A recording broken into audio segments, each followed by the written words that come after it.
Hello friend, welcome to Unique Education classes. अगर अभी तक आप लोग ने हमारे चैनल को सब्सक्राइब नहीं किया है तो सबसे पहले चैनल को सब्सक्राइब कर दीजिए और बेल आइकन को प्रेस कर दें, जिससे कि नई नई अपडेट्स जो हैं वो आपको मिलती रहे। तो चलिए आज का टॉपिक हम लोग स्टार्ट करते हैं। आज हमने बिल्कुल नया टॉपिक लिया है, चैप्टर 5 है सम्मिश्र संख्याएँ, कॉम्प्लेक्स नंबर। तो जानते हैं हम लोग कॉम्प्लेक्स नंबर के बारे में, क्या होते हैं कॉम्प्लेक्स नंबर। जैसा कि डिफिनेशन लिखी हुई है बोर्ड पे, क्या होती है कॉम्प्लेक्स नंबर?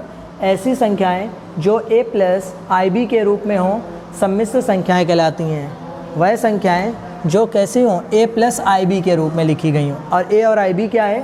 जैसे सम्मिश्र संख्याओं को हम Z a प्लस IB लिखते हैं, ठीक है, जहाँ a वास्तविक भाग है, मतलब रियल भाग है, और b वाला जो भाग है ये उसको क्या बोलते हैं हम लोग? इमेजिनरी भाग बोलते हैं, काल्पनिक भाग। और a वाला भाग कैसा है?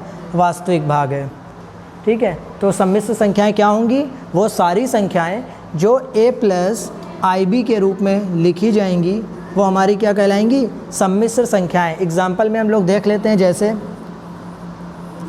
हमने लिख दिया, यहाँ पे कोई संख्या हो सकती है, जैसे लिख दिया 3 प्लस या 2i या i2, कुछ भी लिख सकते हैं। ये क्या कहलाएगी हमारे? सम्मिश्र संख्याएँ। i इंटू, ये ऐसे लिख देते हैं, i इंटू 2, तो 3 हो गया प्लस i, और यहाँ पे कोई संख्या दी हुई है, तो ये कैसी संख्या हो गई? सम्मिश्र संख्या है, कॉम्प्लेक्स नंबर बोलेंगे। जैसे और भी लिख सकते हैं -2 प्लस i इंटू √4, ये भी कौन सी कहलाएगी? सम्मिश्र संख्याएं कहलाएंगी। जितनी भी होंगी इस प्रकार की, -3 -i -√5, तो ये भी क्या कहलाएगी? हमारे पास सम्मिश्र संख्या है। वो जितनी संख्याएं जो हमारे पास a प्लस IB के रूप में हैं वो सारी संख्याएं हमारी कॉम्प्लेक्स नंबर कहलाएंगी, सम्मिश्र संख्याएं कहलाएंगी। तो यहाँ पे कुछ फार्मूले होते हैं। पहला फार्मूला हम देख लेते हैं, i की वैल्यू क्या होती है। यहाँ पे सबसे पहले क्या है? a तो मालूम ही हमारे पास कोई संख्या है, b भी कोई वास्तविक संख्या है, लेकिन i वाला पार्ट क्या है? i के लिए फार्मूला होता है एक, i इक्वल टू होता है माइनस का रूट -1, ये i इक्वल टू फार्मूला होता है। अगर हम इसका वर्ग कर देंगे तो क्या होगा? i स्क्वायर हो जाएगा इक्वल टू -1। ये इंपॉर्टेंट फार्मूला है यहाँ पे, ये भी लिख लीजिएगा आप लोग। चैप्टर स्टार्ट करने से पहले हम लोग कुछ देख लेते हैं यहाँ पे जो प्रॉपर्टीज़ होती हैं सम्मिश्र संख्याओं की, तो वो प्रॉपर्टीज़ पहले देख लेते हैं कौन कौन सी होती हैं। तो जैसे कि नोट लिखा हुआ है एक, क्या है? 2 सम्मिश्र संख्याएं तब बराबर होती हैं जब उनके वास्तविक भाग तथा काल्पनिक भाग परस्पर बराबर हों। क्या मतलब है इसका? जैसे मान लेते हैं एक कोई सम्मिश्र संख्या हमारे पास कॉम्प्लेक्स नंबर है, Z1 equal to a plus IB, ठीक है, एक सम्मिश्र संख्या है। दूसरी एग्जांपल ले लेते हैं, दूसरी सम्मिश्र संख्या है कोई हमारे पास Z2 equal to C plus ID। तो ये दोनों सम्मिश्र संख्याएं यानी Z1 और Z2 ये तब इक्वल होंगी, यानी Z1 is equal to Z2, ये तभी हमारे पास संभव होगा। कब? जब इसके वास्तविक भाग तथा काल्पनिक भाग परस्पर बराबर हों। वास्तविक भाग कौन से होते हैं? अभी हमने अभी देखा था कौन से वास्तविक भाग होते हैं? A और C। और काल्पनिक भाग कौन से होते हैं? B और D, यानी A is equal to C हो और C is equal to D हो। अगर A equal to C, B equal to D, यहाँ पे B होगा, B इक्वल टू D, अगर ये कंडीशन फॉलो हो रही है तो Z1 इक्वल टू Z2 हम कह सकते हैं, यानी A का वास्तविक भाग इसके, ये वास्तविक भाग हो गए और ये काल्पनिक भाग हो गए। ये अगर इक्वल हैं आपस में तभी ये Z1 Z2 इक्वल होंगे, ये तभी संभव होगा। Z1 Z2 तभी संभव होगा जब A और C इसके वास्तविक भाग इसके काल्पनिक भाग इक्वल होंगे। चलिए देखते हैं इसमें दूसरा पॉइंट क्या है? सम्मिश्र संख्याओं का योग। कोई 2 सम्मिश्र संख्याएं दी हो तो उनको कैसे ऐड करेंगे? तो क्या है? माना 2 सम्मिश्र संख्याएं क्या है? Z1 equal to a plus IB और दूसरी सम्मिश्र संख्या है हमारे पास Z equal to C plus ID। अगर इसको हमें ऐड करना हो, जोड़ना हो, सम करना हो इनका, तो कैसे करेंगे देखते हैं। यानी Z1 प्लस Z2, तो क्या करेंगे? जो इसके वास्तविक भाग हैं, रियल भाग हैं, जो कौन कौन से हैं?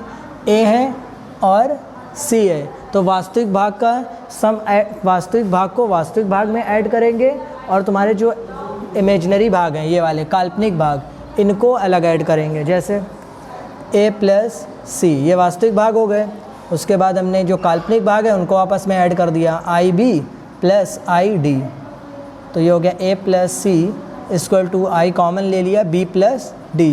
कोई भी दो सम्मिश्र संख्या दी हो उनको ऐड करना हो तो हम लोग कैसे ऐड करेंगे, इस तरीके से वास्तविक भाग में ऐड हो जाएंगे और काल्पनिक भाग में ऐड हो जाएंगे। देख लेते हैं हम लोग एक एग्जाम्पल भी लेके, कोई छोटा सा एक, मान लिया एक वास्तविक संख्या z इक्वल टू दिया हुआ है 3 + 2i, ठीक, और दूसरी है हमारे पास जो सम्मिश्र संख्या है z2 इक्वल टू 4 + 5i, इस तरीके से दी है। मान लिया कोई भी दो मान सकते हैं, तो इनको हमें क्या करना है, ऐड करना है, यानी z1 + z2 करना है। तो क्या होगा, वास्तविक भाग में ऐड होंगे, यानी 4 और 3 में ऐड होगा, 3 + 4, और काल्पनिक भाग में ऐड हो जाएंगे। आई कॉमन ले लेंगे तो हो जाएगा 2 + 5।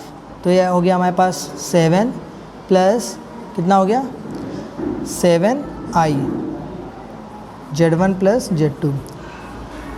तो कोई भी अभी हम लोग ने क्या सीखा यहाँ पे पॉइंट नंबर 2 में, सम्मिश्र संख्याओं का योग। कोई भी दो सम्मिश्र संख्या दी हो तो उनको कैसे हम ऐड करेंगे, इसके नियम के द्वारा ऐड करेंगे हम लोग, ठीक है। इसमें कुछ नियम है सम्मिश्र संख्याओं के, पहले वो देख लेते हैं हम लोग क्या क्या नियम है। पहला नियम है संवरक नियम, दूसरा है क्रम विनिमय नियम, और तीसरा है हमारे पास सहचर्य नियम। तो पहले संवरक नियम क्या होता है देखते हैं।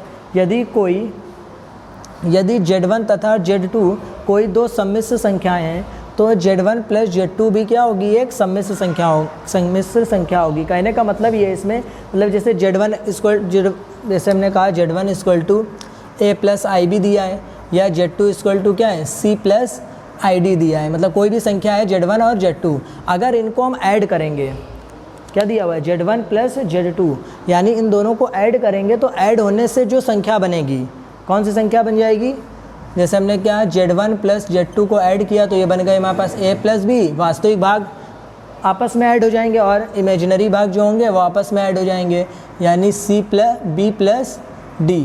तो ये जो संख्या बनेगी ऐड करने के बाद, वो संख्या भी क्या होगी, सम्मिश्र संख्या ही होगी। यही कहता है कौन सा नियम हमारा, संवरक नियम। यदि z1 तथा z2 कोई दो सम्मिश्र संख्याएं हो तो z1 + z2 भी एक सम्मिश्र संख्या होगी। दूसरा देखते हैं हम लोग क्या है, क्रम विनिमय नियम। जैसा नाम से ही स्पष्ट है, क्रम विनिमय नियम मतलब इनका ऑर्डर चेंज कर दिया जाए। जैसे किन्हीं दो सम्मिश्र संख्याओं के लिए, जैसे दिया हुआ है z1 और z2, कोई दो सम्मिश्र संख्याएं, एक z1 है दूसरी z2 है, तो उसको हम क्रम बदल के भी लिख सकते हैं, जैसे ऑर्डर उनका चेंज भी कर सकते हैं। जैसे कहा z1 + z2, तो क्या कर सकते हैं इसको हम z2 + z1।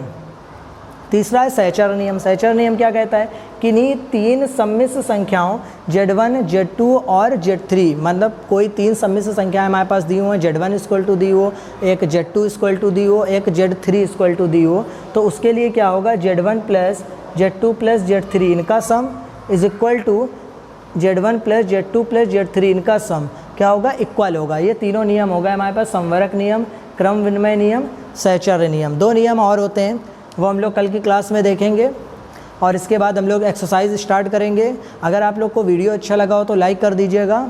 Thank you.